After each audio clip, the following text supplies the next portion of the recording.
Welcome to Haunted Hunts. Tonight we journey to Pluckley, a quiet village in Kent with a dark and chilling reputation. Officially named the most haunted village in England, Pluckley is said to be home to restless spirits, eerie whispers and ghostly figures that have roamed its streets for centuries.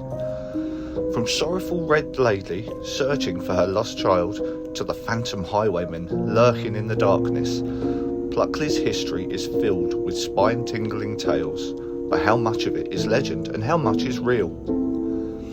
St Nicholas Church and its surrounding graveyard are believed to be haunted by two female spirits from the Dering family. One of them, known as the Red Lady, married into the family and is said to roam sorrowfully among the graves, searching for her baby who passed away at birth and was laid to rest in an unmarked grave within the churchyard. Some believe the child may have been born out of wedlock, which could explain why they were not allowed to be interred in the Dering family vaults inside the church. The Red Lady herself died soon after and was ultimately buried in the family vaults. Another spirit said to haunt this location is the White Lady, the once beautiful wife of Lord Dering. Tragically, she passed away at a young age, and in an effort to preserve her beauty, Lord Dering had her body placed in an airtight lead coffin. She was dressed in a flowing white gown, a single red rose resting on her chest. To further protect her remains, additional lead coffins were used before she was finally sealed inside an oak casket and laid to rest in the Dering chapel. To this day, the White Lady is believed to wander within the church, lingering near her final resting place. The South Chancel, dedicated to the Blessed Virgin Mary, has long been associated with the Dering family, who ruled as lords of the manor from the 15th century until the early 20th century. It was Richard Dering of Surrenden, Esquire, who rebuilt the chancel in 1475. To this day, strange occurrences have been reported, with unexplained lights flickering and mysterious knocking sounds echoing from the burial vaults beneath. At first glance, Pinnock Bridge appears to be nothing more than a simple, unassuming crossing over the Pinnock stream. However, this bridge carries with it a tragic and eerie legend. According to local folklore, an old gypsy woman used to frequent the stream, gathering fresh watercress to sell. After a hard day's work, she would rest on the side of the bridge, enjoying a moment of peace as she smoked her pipe and sipped on gin. But one fateful day, disaster struck as she sat there. A careless spill sent gin trickling down her shawl.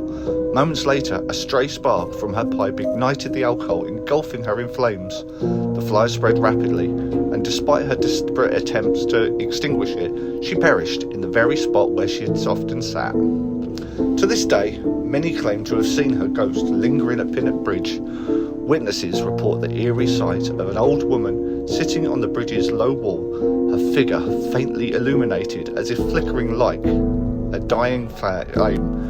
Whether she is forever relieving her tragic end or simply watching over the waters she once knew so well, the spirit of the gypsy woman remains a haunting presence at Pinnock Bridge. The Black Horse Inn is a charming 14th century building now steeped in history and local legend. Was not always a place of hospitality. Originally built as a farmhouse, it was once surrounded by a deep moat, offering both protection and seclusion. Over the years, it became the residence of the local bailiff, serving as the administrative heart of the vast Dering estate.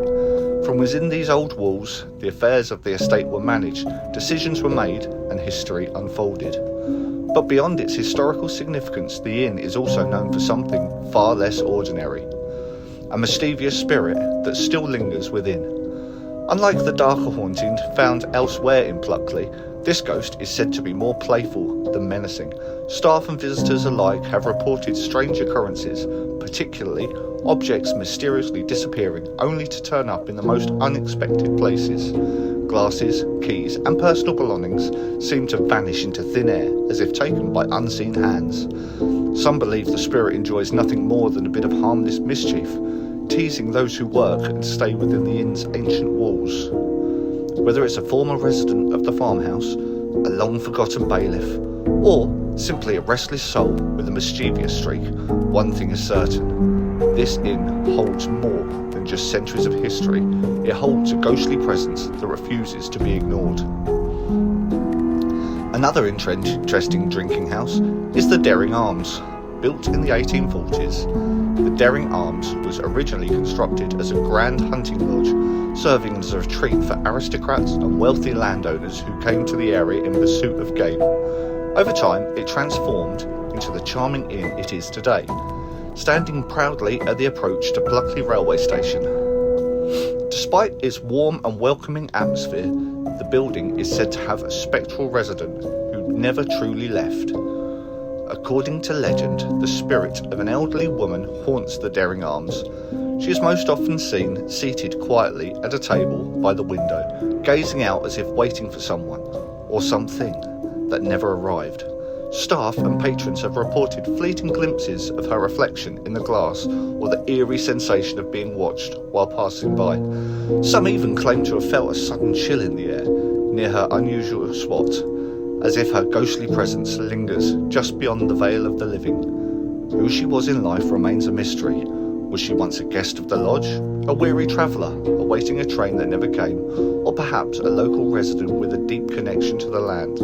Whatever her story, it seems that even in death she continues to keep a silent vigil over the Daring Arms. The Highwayman of Fright Corner.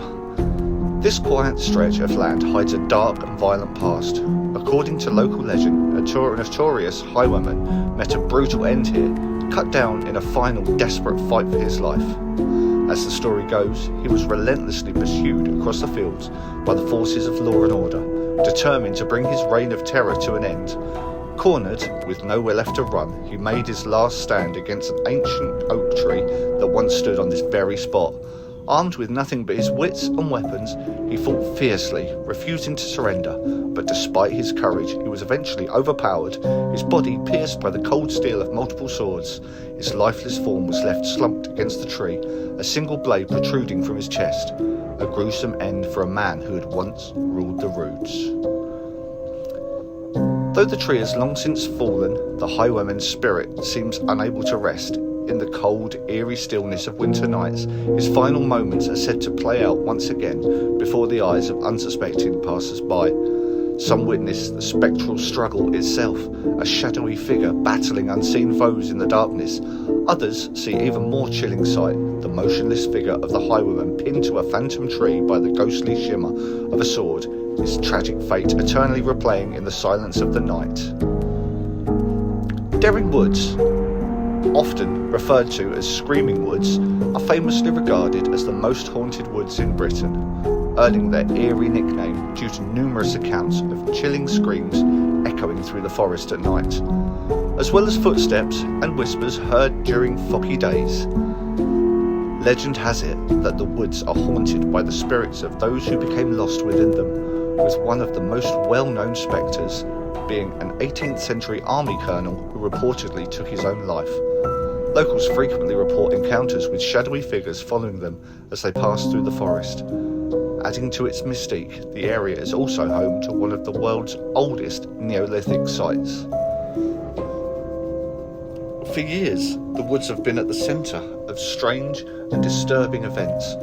On the morning of November the 4th, 1948, 20 residents from the Maltmans area were discovered dead in the forest, including 11 children. The bodies were piled together in a gruesome heap, yet none showed any signs of injury. Witnesses report seeing strange lights in the woods on Halloween night, just hours before the tragedy. Autopsies failed to uncover a definitive cause of death, and local authorities abruptly closed the case, attributing the deaths to carbon monoxide poisoning. This hasty conclusion led to speculation about a potential cover-up and even suspicions of police involvement at the time. As the fog rolls in and darkness falls over Pluckley, the whispers of the past come alive, shadows flicker, footsteps echo, and the spirits of this cursed village remind us that here, the dead never truly rest. If you dare to visit, remember, not all who wander Pluckley leave alone. This is Haunted Hunts, where the paranormal finds you.